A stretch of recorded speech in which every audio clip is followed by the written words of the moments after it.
சுமாரான மீனில் கூட சூப்பரான மசாலா போட்டு 100, 200 ரெஸ்டாரண்ட்டில் வைப்பாங்க. அந்த டேஸ்ட்டுக்காக நம்மளும் வாங்கி சாப்பிடுவோம். அப்படிப்பட்ட சீக்ரெட் ஃபிஷ் ஃப்ரை மசாலா தான் இன்றைக்கி பார்க்க போகிறோம். இதை 1 மந்த் வரையும் ஸ்டோர் பண்ணி யூஸ் பண்ணலாம். ஒரு கடாயில் 5 டேபிள் ஸ்பூன் தனியா, 1 டேபிள் ஸ்பூன் மிளகு, 1 டேபிள் ஸ்பூன் சீரகம், 1 டேபிள் ஸ்பூன் சோம்பு சேர்த்து ட்ரை ரோஸ்ட் பண்ணி பொடி பண்ணி எடுத்துக்கலாம். இது கூட 1 டேபிள் ஸ்பூன் மஞ்சள் தூள், 2 டேபிள் ஸ்பூன் அளவுக்கு உப்பு, 1/4 கப் அரிசி மாவு, 1/4 கப் சோள மாவு, 1/2 கப் சில்லி பவுடர் சேர்த்து நல்லா மிக்ஸ் பண்ணி எடுத்தால் ஃபிஷ் ஃப்ரை மசாலா வீட்லேயே ரெடி. இதை ஒரு ஏர்டைட் கண்டெய்னரில் போட்டு 1 மந்த் வரையும் ஸ்டோர் பண்ணி யூஸ் பண்ணலாம். கெட்டே போகாது.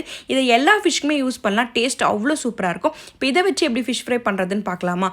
வாஷ் பண்ண மீன் கூட எலுமிச்சை சாறு, மஞ்சள் தூள், உப்பு, இஞ்சி பூண்டு பேஸ்ட் சேர்த்து நல்லா அப்ளை பண்ணி 10 நிமிஷம் ஊற வச்சுக்கோங்க.